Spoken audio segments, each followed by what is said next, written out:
Hey guys, and welcome to today's video. On today's video, I want to talk about tips or practical tips you can do to make Minoxidil more effective for hair growth stimulation. And for you guys who are on this channel for the first time, my name is Alex, and I'm previously hair loss sufferer who was able to regrow back my own hair, and I'm also a certified trichologist.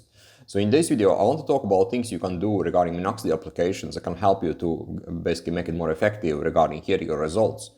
And first thing that is always something that I amplify is to have a clean scalp when you apply minoxidil. Like, you don't want to have any buildups there, any particles that could affect or cause that the minoxidil is not absorbing as well as it should. So always make sure that your scalp is clean. And I personally do wash my scalp daily.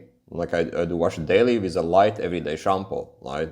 And if you have a light shampoo, it's not a problem to wash it daily, because if you have a shampoo is hard, like a sulfates and a lot of things in it that can basically unbalance scalp environment or strip away the scalp oils, then it is a problem, right? But if you have a light shampoo, such for example aloe vera based shampoo, then washing hair daily is not the issue, right? So that's the important thing, basically, to make sure that you have removed all the particles that shouldn't be there.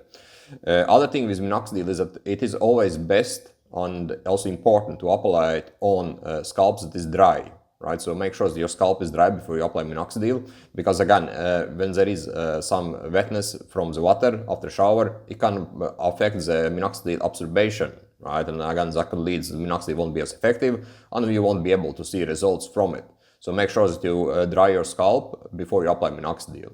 And I personally use a hair dryer for it. And if you keep a good distance between dryer on your scalp, it's not a problem to use a hair dryer, even when you have a heat on it, right? So don't be worried about it, but just be careful, have a good distance between dryer and your hair on your scalp, and also possibly do it quickly, right? So don't drag the session of drying the hair for too long. Just do it quickly and with a good distance, and it will be fine.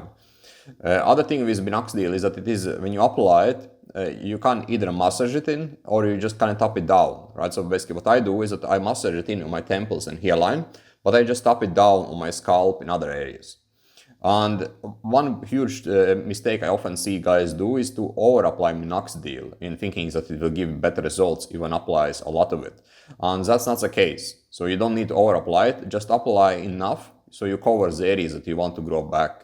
Right? And if you have a diffuse thinning, for example, that I had, for example, that of the according all of top of my scalp, what I do or what I would suggest is to use a comb with a pin, right? Because if you have a comb with a pin, then you can easily separate the hair in sections and apply minoxidil that way, right? And this is again very important, because you want to make minoxidil to reach the scalp.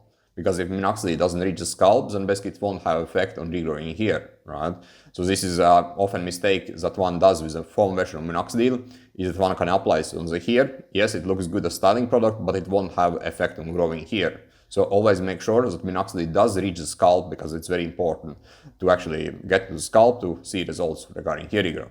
And also don't over apply it, but apply it equally, right? So you don't want to kind of have it, for example, let's say if you are applying it all over the scalp on the top part of it, you don't want to kind of apply a lot of, let's say, liquid on one area and then there is just a little bit on other areas, right? Right. And also last things that I want to mention about minoxidil is to make sure that you do remove flakes over time that are like a residue from minoxidil that will be on the scalp over time if you continue with applications, right? Because those flakes or residue will make minoxidil less effective if you are not removing them.